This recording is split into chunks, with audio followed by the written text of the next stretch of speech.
Hello, I'm Ruth Mollison from Island Seeds, and I'm going to show you how to collect the seeds of everlasting daisies today. I've got a paper bag to collect them in, and on the outside I've labelled it before I even start, because you'll find when you seed collecting it's so important to label everything, otherwise you'll forget. I've put the name on there, where it came from, and the date. And just looking at these everlasting daisies, they've all opened up really nicely in the sun today. I'm going to have to find which ones are ready to collect. Some of them are just buds still. Some of them have opened up and you can see the pollen. And the ones that are ready, you can see the seed is starting to fly away. Each seed's got a little parachute, and they're sitting on the edge ready for the wind to take them off. So they're the ones that we want, because we know the seed is ripe on those. This one just starting to dry out enough, so we can clip that one.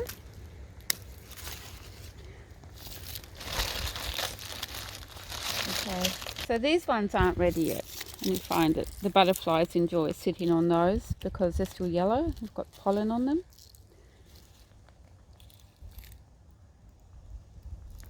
And this one isn't ready either. It looks like it's nearly there, but the seeds aren't leaving the centre yet, so it just needs a bit more ripening till that's really ready. So I'm just going to clip a few of these off. Ones that are ready, and they're flying away as I clip them, which is a good sign. You want them to be well and truly ready and not be tempted to clip them before they're ready. That's another one.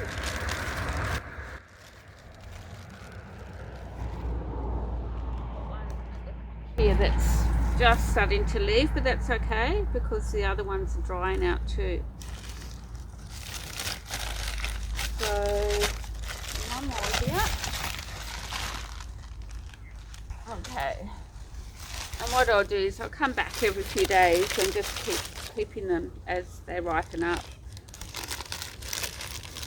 And then we'll put the paper bag somewhere dry and dark for the seeds to dry out. So we've got our everlasting daisies in the paper bag, and I'll put them somewhere nice and dry for a while to dry out for a few weeks. And now we're going to see if they're ready to sieve. You can see when I pull them out that they're very fluffy and feathery. Quite often there's a lot of seed in the bottom. They drop out into the bottom of the bag. So anyway, push them out and give them a good massage like this. Just encourage them to leave all these papery bracts behind. If you look closely, you can just have a look so you know what it is that you're actually looking for, which part's the seed. It's always important with seed collecting that you're aware of what the seed looks like. And with daisies, it's just a little brown seed on the end of the parachute. So that's what we're trying to get those to fall through the sieve. It's a bit windy today, so some of them are flying away. So it's growing in the garden, hopefully. Okay, let's have a look and just see what we have underneath. So you'll find it under here. You have to see lots of little seeds that are separating out.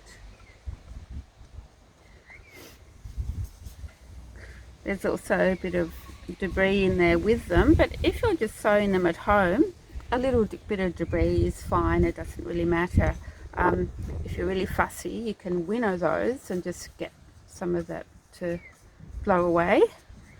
Winnowing is an old-fashioned thing. You sort of go like this, where you use the wind or your breath and you just get it to blow the debris away and to leave the seeds in the bottom. You can see how it's blowing a lot of the fluffy bits away, and eventually you'll just have seeds mostly. Okay, so what we're going to do now is I've made this little funnel out of an old manila folder. Paper's really good because things don't stick to it. It's better than plastic. And I'm just going to tip my seeds into there, like that. And then pop them in an envelope. And first of all, I'm going to label it. Labeling is so important. It's a bit onerous sometimes, but you'll be really pleased that you've done it. So Everlasting Daisy, Carlton, and today's date.